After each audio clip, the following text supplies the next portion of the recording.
Allah Azza wa Jalla in this ayah has given us profound wisdom. When you become people of salat, the opposite is true. When you become people of salat, your heart softens towards Allah. And if your heart softens towards Allah, then necessarily it softens towards Allah's creation. And you start looking around you of who you can give, who you can help. It's supposed to be a natural consequence, and the opposite is also true. If you're making salat, but your salat doesn't make you want to give, then maybe there's something wrong with that salat. Because one should lead directly to the next. It should be a natural consequence. You see, salat to us, to the Muslim, if you study Quran, you study the concept of salat in the Quran, salat to us is like a seed. And it keeps bearing these different kinds of fruit. So many different things come out of salat. And one of the fruits of salat is mentioned in this ayah.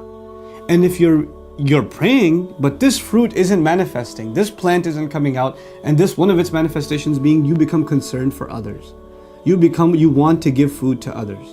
You know, وَلَمْ نَكُ نُطْعِمُ الْمِسْكِينَ. We would never even consider it. That thought didn't even cross our minds. Subhanallah.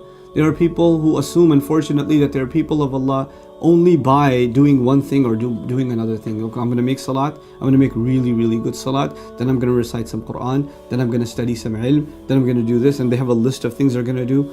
But you know that list comes from Allah. What your priorities should be, what the result of your salat should be, comes from Allah. Salat is not just an act, it's a reorientation of our thought process. And so in this beautiful, beautiful ayah, Allah talks about people who didn't really take advantage of their salat. And I want to leave you with this other place in the Quran where Allah talks about a generation of people who are worthless. فَخَلَفَ مِن بَعْدِهِمْ خَلْفٌ. And what does He say about them? أَضَاعُوا الصَّلَاةَ. That's remarkable. He says about them, they wasted the prayer. He didn't say تَرَكُوا الصَّلَاةِ. They abandoned the prayer. أَوْ لَمْ يُصَلُّوا. They didn't pray. He didn't say that. He said أَضَاعُوا الصَّلَاةَ. Profound words. They wasted the prayer. In other words, this is a seed. If you don't water it, if you don't let its fruits come out, its manifestations yield, for those things to become reality, then you wasted this beautiful seed. You know, salat is something that should bring other things to life. That's what it's supposed to do. So may Allah Azza wa Jal make us people of real salat. People that when they make salah, it leads to something. It leads to them wanting to concern themselves with the needs of others. And they don't become insensitive to that, so the only thing they worry about is entertaining themselves.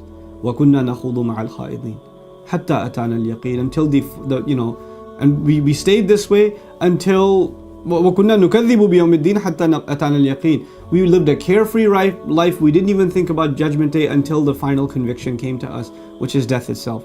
May Allah wake us up well before al-yaqeen comes to all of us. May Allah Azza wa Jal make us a people of salah and make us a people who give.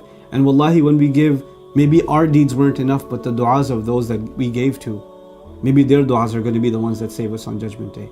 Barakallahu li wa lakum. Wassalamu alaikum wa rahmatullahi wa barakatuh.